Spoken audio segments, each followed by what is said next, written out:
Hello, World of Warships world. We are back today on the Burst World of Warships channel on YouTube with a new video for all you new players out there. And today we're going to learn how to only half suck at World of Warships as a new player. And for that, we're going to play 3 games at Tier 4 first. Why Tier 4? Because it's the last tier you're going to have protected matchmaking.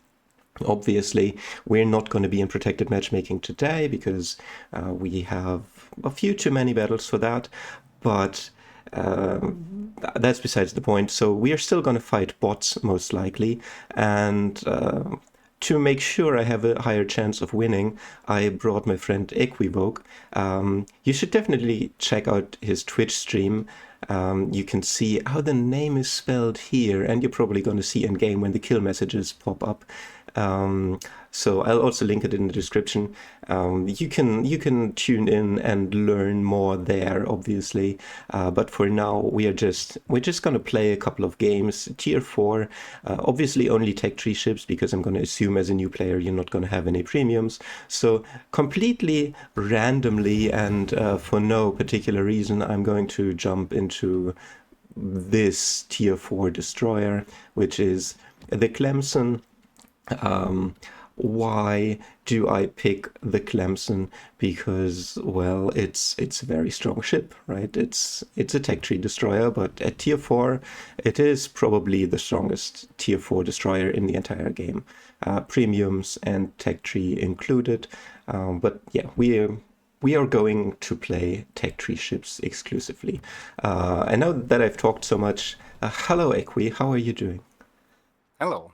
Pretty good, pretty good. I was also about to pick the Clemson, but I'm gonna pick something different now to get some variety.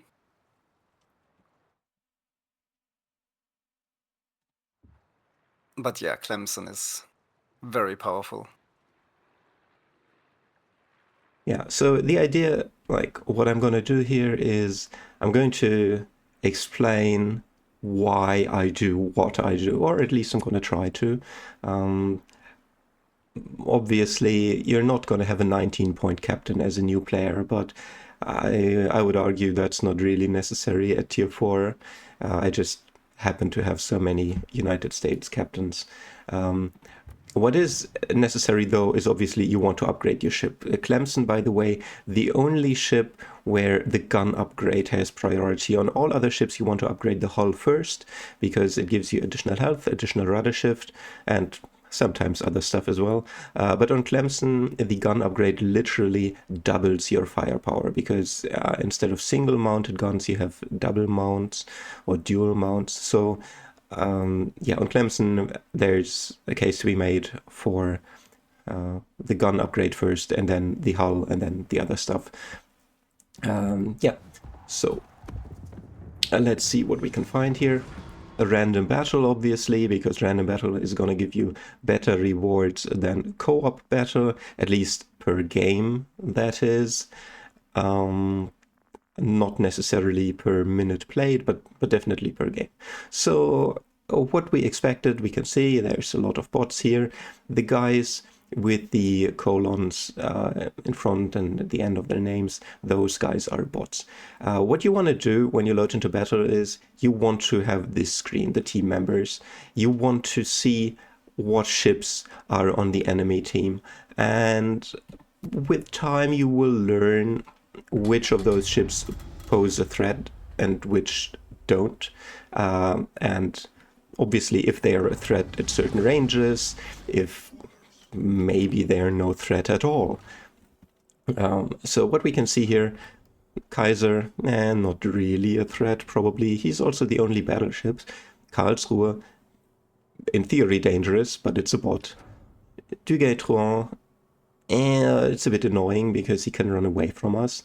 Tenryu can be dangerous, but it's a bot again. Karadok, not that great. Guerrero, not that great. Kolberg, absolutely tragically bad. Rion could be a bit annoying, but it's a bot. The Wakeful is probably, the Wakeful and the Wickes, they are probably the 2 most dangerous ships here. They're both destroyers. We can outgun both of them, but we don't really want to because we don't outgun them decisively, meaning we don't absolutely dumpster them and get out with 90% of our health left. So we're gonna try and not take fair 1v1 fights against them. That's a bad idea. So we're gonna push forward here a little. It is standard battle, meaning we have a cap, they have a cap. If either team takes the cap of the other team, it's game over. There's a lot of bots here. They will charge forward, they will die. The only difference between this type of bot and the protected matchmaking bot is that these bots are a bit more accurate. The bots in protected matchmaking are intentionally bad at the game. So we are fighting that wakeful. As I said, we're not here to take fair fights, obviously. So we waited to shoot him when he was distracted.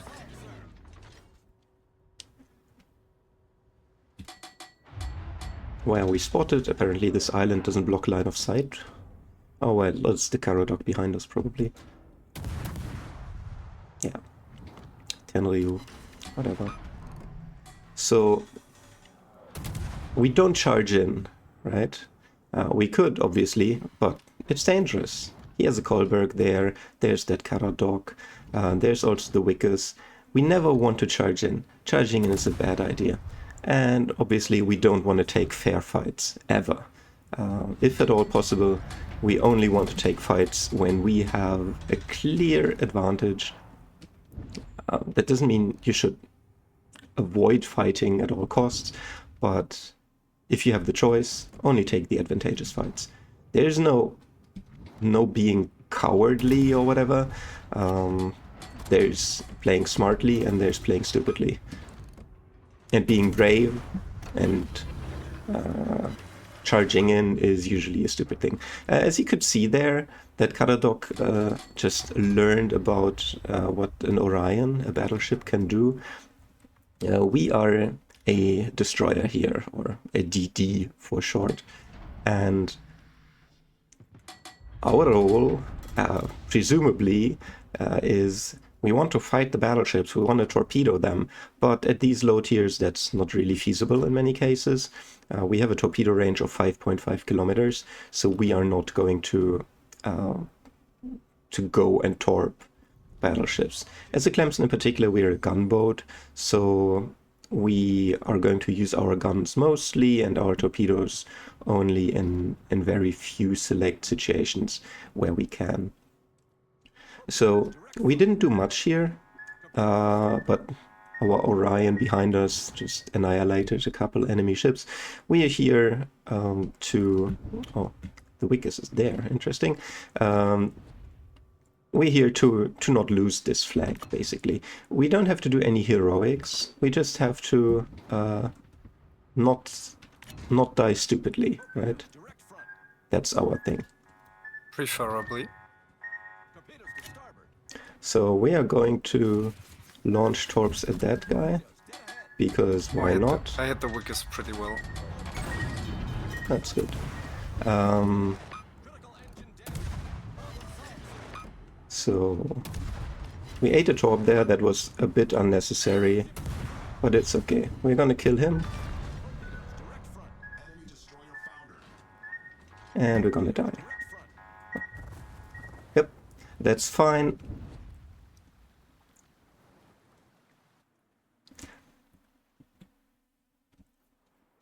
The game is won, our team won the other flank, we're in the enemy base already.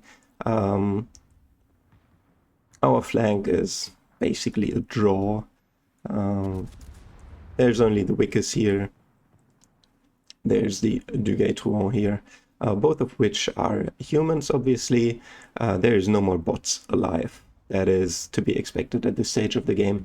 In low tiers, you can go in and try to maximize your kills by charging in like crazy and trying to kill as many of the bots as possible.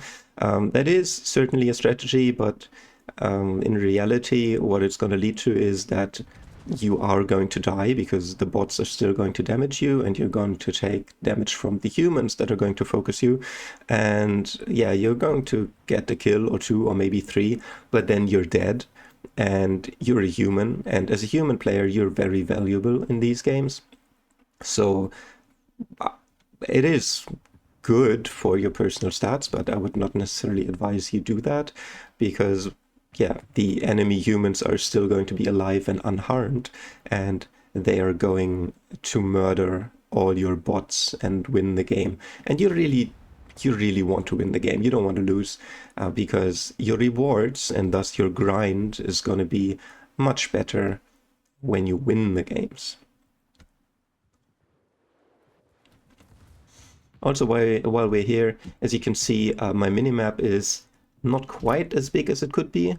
Okay, Dugatron just died, or Orion knows how to aim, apparently. As you can see, the minimap could be a little bigger, and I would advise you to not use this stamp size minimap. Make it a little bigger. Mine is one click smaller than maximum. You can also, if you press Control, bring up the mouse and then do some additional stuff here, like the opacity of the minimap, if you don't want to block a quarter of your screen. Also, I would advise you to activate the ship names on the minimap. And the reason for that is, let's say there's a torpedo destroyer in the enemy team, and you know the torpedoes are very, very dangerous. And there's also a destroyer in the enemy team that has no real torpedo threat, but good guns. Now, you are on a flank, and you fight your flank, and you don't really pay attention to what's happening on the other side of the map, and then you win your flank or whatever, and now you have time to check what's happened on the rest of the map. And you see there has been two destroyers spotted on the enemy team. The guy with torps and the guy with the guns. And you really want to know which one was spotted there, was spotted where. In the middle, was it the guy with the torps? Was it the guy with the guns? That's going to be important, so you can gauge whether you can go in a certain direction. Obviously, we won this game. Not a huge surprise here. Our Orion Equivoque just, killed approximately half the team by himself. He got some nice achievements for that. High caliber, Kraken Unleashed, 2 devastating strikes, meaning he essentially one-shot 2 enemies there. So that's nice. Yeah, we won this match. No big surprise there. And now we're going to graduate 2 cruisers. Of course, we want Tech Tree cruisers at tier 4.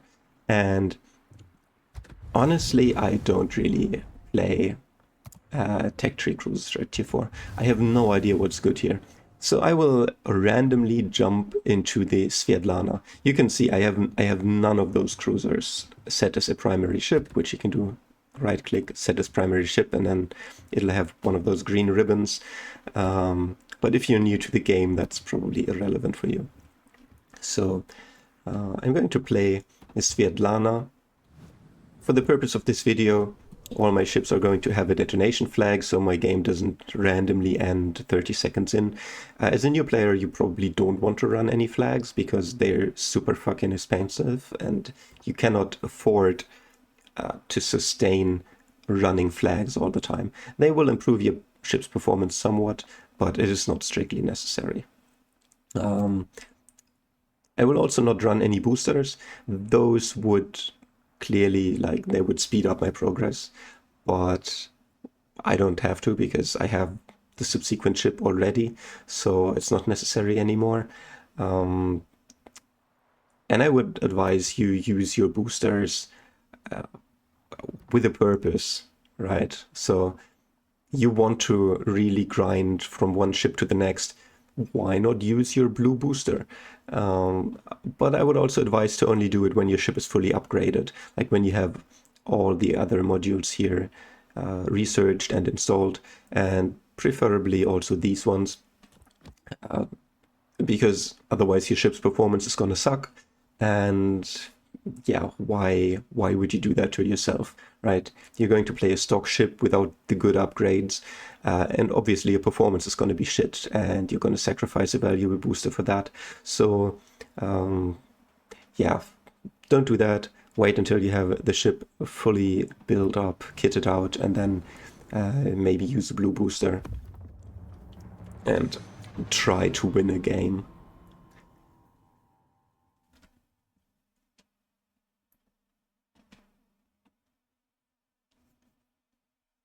So, and I'm not even kidding here. I have no idea what the Svetlana is like. I'm pretty sure it has torpedoes, but I don't know if I've ever played it.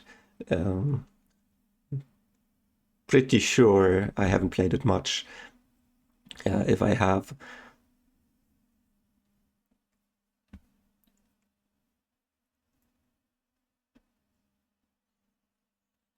as you can see, It also might have changed since then. Yeah, it might have. Who knows? Might be years ago. Yeah. So For me, at least. what I'm pretty sure is, I think it has torps, and they are probably 4 kilometers. That is one thing as a new player you will have to learn. Have a rough idea what a ship can probably do. There's general rules, right? Battleships probably have big guns. They are probably not super fast, particularly at low tiers. They will, well, I'm not going to say they're probably going to shoot AP shells, which they really should. We're going to get to that. But at low tiers, they might as well spam HE. I think a lot of them do. But yeah, you have certain types of ships. Cruisers are probably a balance between fast firing and HP. But at low tiers, they die very easily. And then there's the destroyers, who are the stealthy boys. Yeah, so what do we have here? Yeah, we do indeed have, 5-kilometer torps. That's crazy. But something that Wargaming introduced recently is if you hold tab and you bring up the team screen, you can hover over ships and it will tell you their best possible loadout. So we can see here Equi in his Spanish cruiser could, in theory, have a main battery range of 14 kilometers. Assuming he built for it, meaning has the range module on the ship and everything, it's the best possible loadout. It doesn't mean if you hover over a Wyoming and it says 15.8 kilometer main battery range, 21.5 knots speed, doesn't mean it's really that. And in fact, I have a side panel mod that says the Wyoming is probably only 20.5. That may have to do with the possibility of a speed upgrade that the Wyoming could have, or a flag or whatever. This is the best possible loadout. If you install side panel mods, they may show a little different values. For me personally, I like the side panel mod because I have no idea. There's like 750 ships in the game. I don't know who has what torpedo range. So I'm just going to rely on the side panel mod. It is right about 99% of the time. So that's good enough for company work.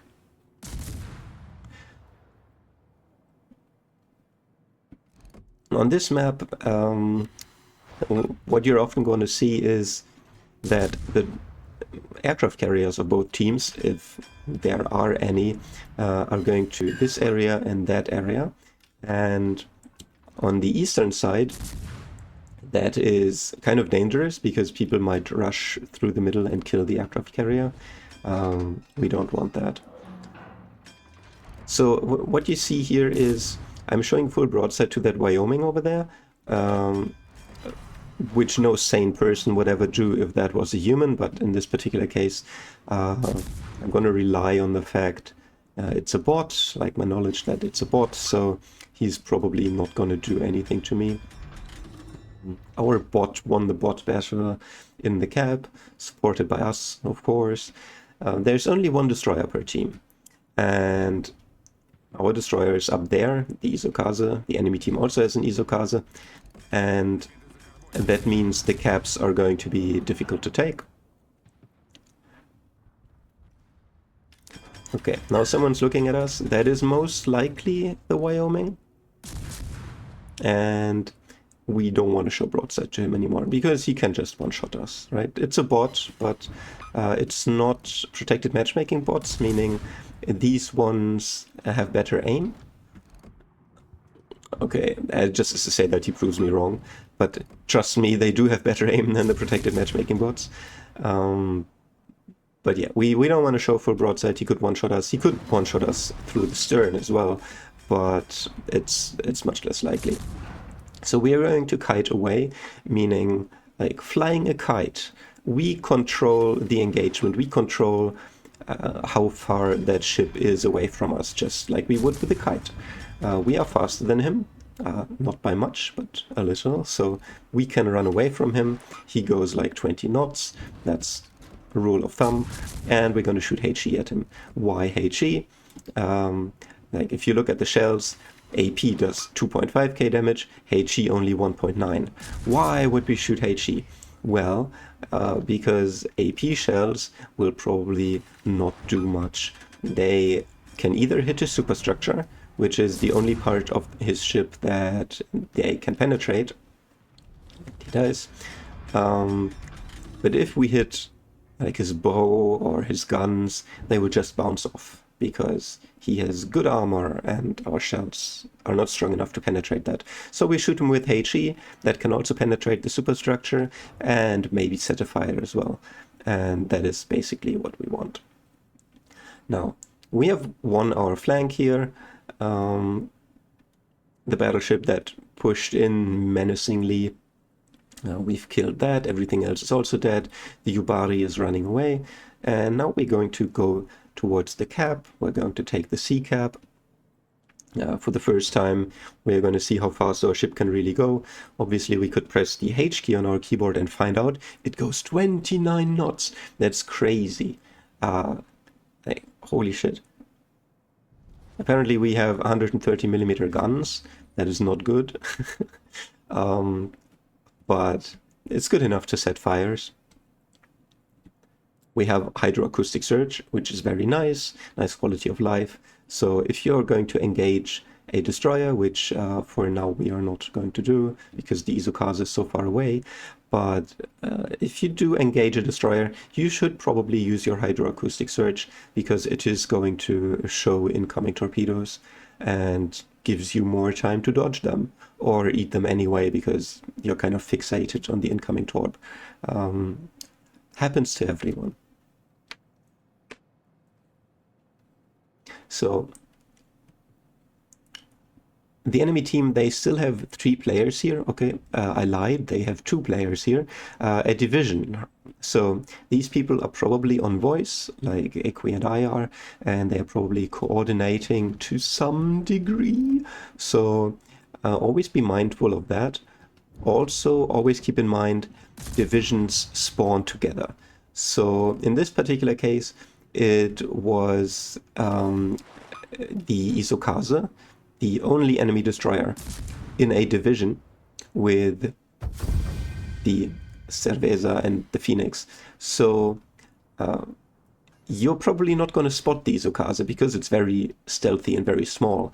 But if you see one of the division mates on your flank, you know, like you see, let's say, the Cervera or whatever it's called on your flank, you know the Izukaze also spawned on that flank, and you should be prepared for his torps. So you always have to keep that in mind. Just don't go in blindly. It's like, what I can't see can't hurt me. No, the Izukaze is there and it will hurt you if you push in to kill one of his division mates. So keep that in mind. If there's a division on the enemy team, that will give away some information with regards to spawns for other ships.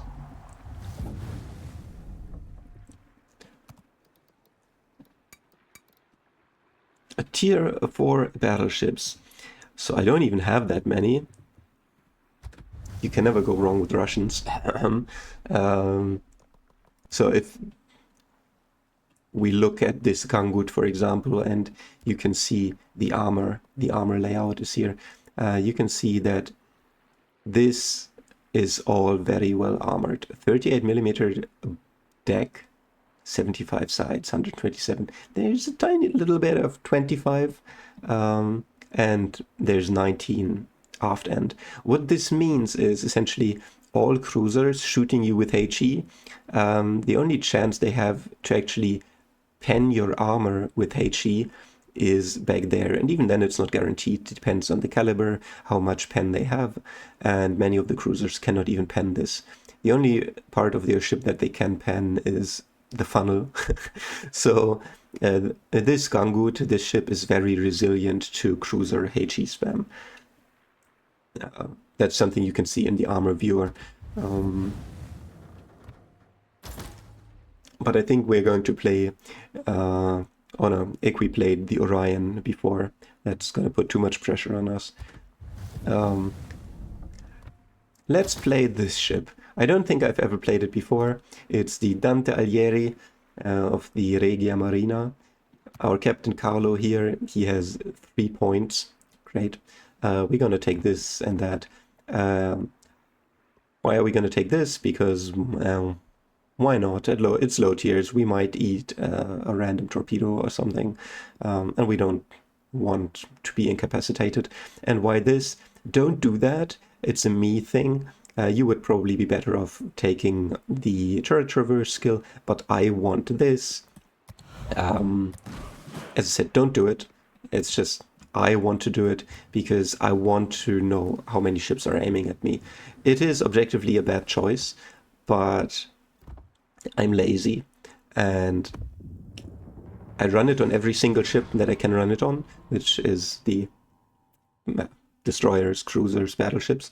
And I do that because I always want to have that number there. And I don't want to be in a situation where I'm like, did I have that skill on this ship?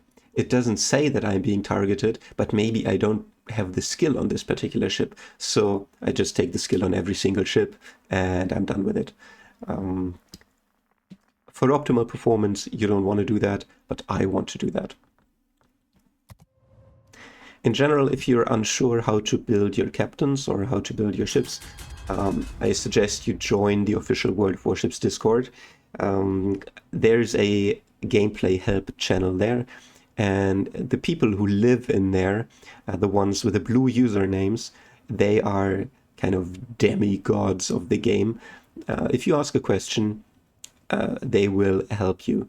And they have also, well, one of them, going by the name of Yura, has kindly, with the help of some others, compiled a document with loads of captain builds for essentially every single ship in the game. So you should go there and find your captain builds there. This Yura guy, he also has compiled a list of guides. It's a Google document at this point. I think it's 95, 96 pages long, and there's a lot of information in there. It's probably too much to take in all at the same time, but you can definitely read up on the sections that are relevant for you and for where you are in the game, and then read the rest later once you get there, I guess. So we're on this map again. We're on this flank again. We're a Clemson and a battleship again. Only this time we're in a battleship here. And this is the Dante Alighieri. You can see down here, this looks weird. This does not look like a HE shell, and that's because it isn't. This is a SAP shell, semi-armor piercing. It is kind of a halfway house between AP and HE. You have some of the characteristics of either shell.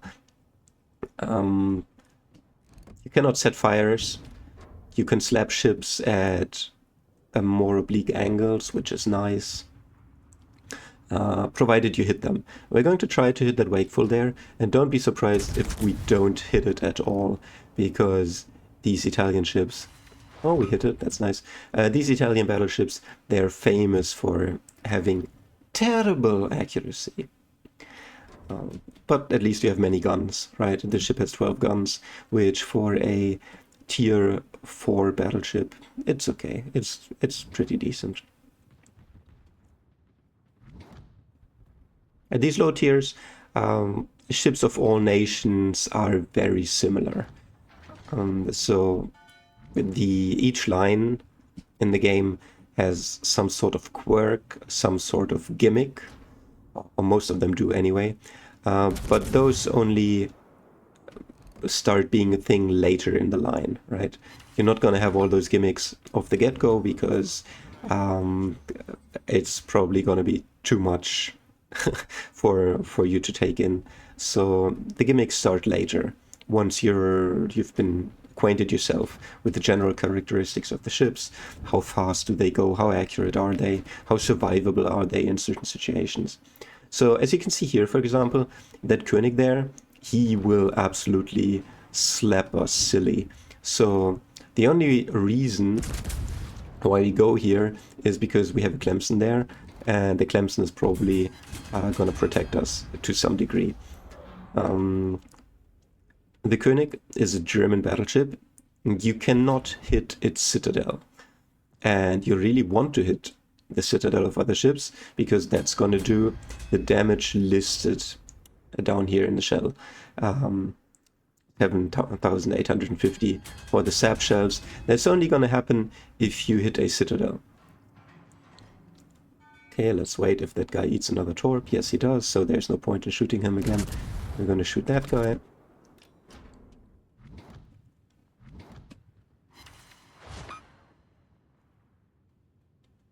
It's very nice of those two battleships to push into our destroyer there. That's kind of like a dream scenario. The battleships are blind. They cannot see our destroyer. Well, for one, because he's sitting in smoke. And also because the destroyer is very stealthy.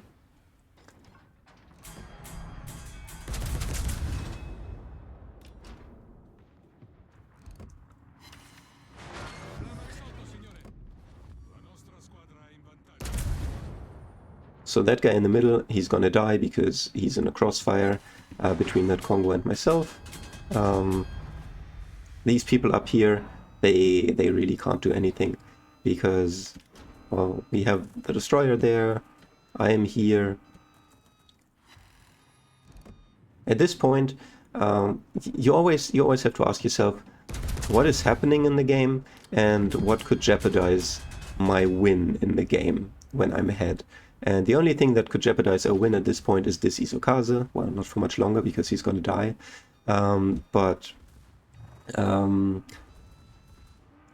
He could have gone into our base and taken our base, right? That was their only play to win this match. Since he decided not to do that and he came this way, yeah, the enemy team had no win condition left here. These two ships, they're horribly out of position. They will probably kill our Clemson here at some point because they're going to push through the smoke there, but is it really going to help them? No, it's not.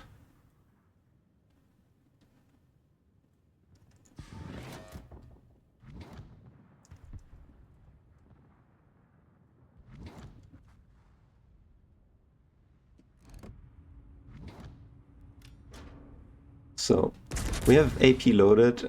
We know we cannot citadel that guy, but he's presenting broadside, so we're going to shoot AP at him anyway. Would have liked to shoot the Miyogi, but he was not spotted at that time. And these people are shooting HE. You may remember from earlier in the match that Miyogi hit me with a HE shell, set me on fire, and I instantly repaired it. In general, you don't want to do that. Like, you don't want to instantly repair a fire, a single fire, unless you can guarantee you're not going to get set on fire again. And at that point, I could dip behind the island, so it was very obvious I was not going to get set on fire again instantly, so I could do that. Now that hurt. That König, his guns are so big, he can punch straight through my nose, right? Normally, the science of World of Warships is you angle your ship, you don't present your broadside, you show your angled main belt, and you hope the enemy is going to shoot that main belt. And then all the shells will bounce off the AP shells. They will not penetrate the main belt, they will bounce off. At low tiers and certain ships at high tiers, they don't care about angling. They will aim at your nose and they will go straight through your nose into the middle of your ship and they will hurt you. That's not good. So be mindful of that. Another game, another win. Crazy. So that was tier 4. We're going to put a quick cut in here before we graduate to tier 5.